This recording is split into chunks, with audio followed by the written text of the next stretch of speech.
गुरुदेव, महर्षि दधीची ने पौराणिक काल में देवताओं के कल्याण के लिए अपनी अस्थियों का दान किया था। आज के सामाजिक परिवेश में देहदान और अंगदान के विषय में आपकी क्या प्रेरणा समाज के लिए है? देहदान अंगदान हमारी परंपरा की एक हिस्सा रही पहले से। अभी भी आप दक्षिण भारत के मंदिरों में जाते हैं, जब भी कोई मन्नत करता है व्यक्ति तो आंख चढ़ाता है, पाँव चढ़ाता है, जो भी अंग का उनका तकलीफ था रहा हो तो वो पूजा के वक्त वो अंग चढ़ाते हैं। माने अंग का वो चांदी का सोने का बना हुआ वो अंग जो है वो चढ़ाते हैं, जैसे हम वो अंग को दान दे रहे हों ऐसे। तो ये अंग दान कोई बुरी बात नहीं है, गलत नहीं है, वो करना चाहिए। इससे और जीवों को फायदा होता है तो ज़रूर करना चाहिए। पूरे विश्व में विभिन्न धर्मों के अनुसार मरणोपरांत विभिन्न क्रियाक्रम हैं। उसमें ये मिथ रहता है कि उस धर्म के अनुसार क्रियाक्रम होना चाहिए। जैसे हिंदू धर्म में अग्नि संस्कार है, अग्नि संस्कार ना करके देहदान करते हैं अथवा अंगदान करते हैं, तो उसके विषय में हमारा आध्यात्मिक और धार्मिक जो धारणाएं हैं उसके विषय में आप क्या कहना चाहेंगे? नहीं, देखिए, मरणोपरांत सिर्फ अग्नि संस्कार ही नहीं है। भारत में जल में भी विसर्जन करते हैं, जल समाधि भी कहते हैं कि अक्सर साधु संत महापुरुषों को जल में उनका शरीर को समर्पण किया जाता है, जल समाधि करते हैं, और भूमि में भी करते हैं। तो हमारे पास सब तरह की विधि है। तो और ये हमें सोचने की ज़रूरत नहीं कि अरे अग्नि संस्कार नहीं किया हो तो फिर इनको नहीं मुक्ति मिलेगी, इनकी आत्मा भटकती होगी। इस तरह के कई भ्रम हैं। ये भ्रम अनावश्यक है, भ्रम छोड़ना चाहिए। एक व्यक्ति की आंख दे देने से बाकी वे जो शरीर का अंग है इसको तो संस्कार तो कर ही सकते हैं। एक दो अंग हम यदि दान भी देते हैं या पूरा का पूरा शरीर भी दान देते हैं तो भी उसके अलग तरह के विधि से श्राद्ध जरूर कर सकते हैं। अंगदान और देहदान करना जो है वो कहीं मोक्ष प्राप्ति में बाधक तो नहीं है? बिल्कुल नहीं बाधा है, बिल्कुल क्योंकि एक बार आत्मा शरीर छोड़ के निकल जाता है, फिर वो शरीर तो जैसे कपड़ा उतार के हम रख देते हैं, उस कपड़े को कहीं जलाओ, किसी को दो, कुछ भी करो, उसका क्या मतलब है?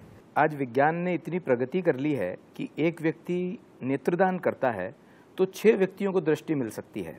और हमारे धर्म में कई जगह पर ये बात सुनने में आती है कि पुनर्जन्म अगर होगा उस व्यक्ति का तो उसकी आंखें नहीं होंगी। इस बात से लोग डरते हैं।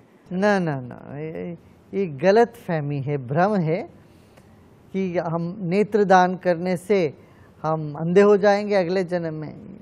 ऐसा बिल्कुल नहीं है। एक संत हुए दक्षिण भारत में, आंध्र प्रदेश में, कन्नप्पा उनका नाम था। उन्होंने शिव जी को अपना आंख उखाड़ करके चढ़ाया जीते जीते। तो एक आंख उन्होंने उखाड़ के शिव जी पर चढ़ाया।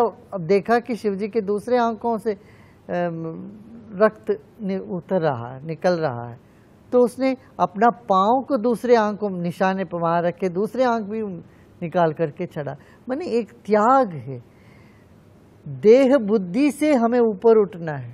आप पूरे विश्व को जीवन जीने की कला बताते हैं, आर्ट ऑफ लिविंग।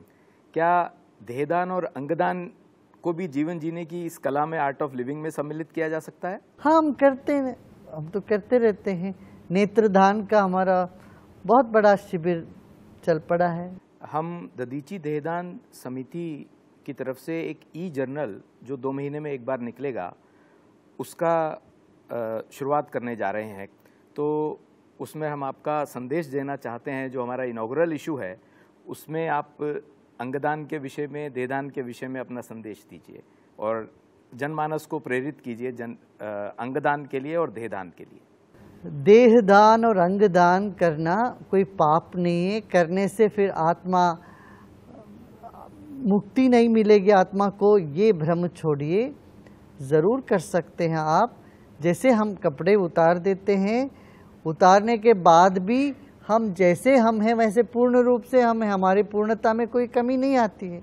ऐसे आत्मा अछूता रह जाएगी, आत्मा शुद्ध नित्य बुद्ध मुक्त स्वभाव है उसका, तो इसलिए आत्मा को गति नहीं मिलेगी, ये भ्रम छोड़ना चाहिए।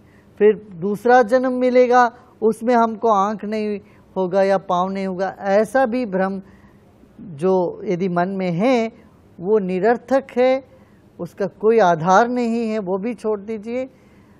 बेफिक्र होकर के आप नेत्र दान या किसी भी अंग का दान करना हो ज़रूर करिएगा। और शरीर और आत्मा का संबंध जब तक प्राण है तभी तक है। जैसे प्राण निकल गया, शरीर जैसे उतरा हुआ वस्त्र जैसा है, और आपका पुराना वस्त्र आप जलाइए या किसी को दीजिए, दान दीजिए, उससे आपका कुछ नहीं होने वाला, आपका कोई कमी नहीं होगी। इसी तरह से है शरीर भी, और देह बुद्धि से हम आत्मबुद्धि के ओर चलें, तो आत्मबुद्धि के ओर चलते हैं तब बल्कि देहदान से पुण्य मिलता है। जिनको आपने नेत्र दिया मरणोपरांत, उस व्यक्ति दुनिया देखने लगेगा, वो कितना खुश होएगा, उनको कितना इससे लाभ हो सकता है, ये सोचिए। इसलिए ये बहुत बड़ा पुण्य है, समझ करके करिए, इसमें कोई अवरोध नहीं है। दिल्ली एनसीआर में ददीची देहदान समिति के नाम से ये कार्य करते हैं, तो आपकी तरफ से हमारी समिति को शुभ आशीष आप दीजिए। आपकी समिति बहुत अच्छा काम कर रही है, ये हाथ में उठाया आपने, एक अवेयरनेस पैदा करना है, इसके प्रति जागरूकता सब में पैदा करनी है और लोगों को प्रेरणा देना है। और ददीची महर्षि जी का नाम से आप चल रहे हो, बहुत अच्छा काम है, आगे बढ़िए।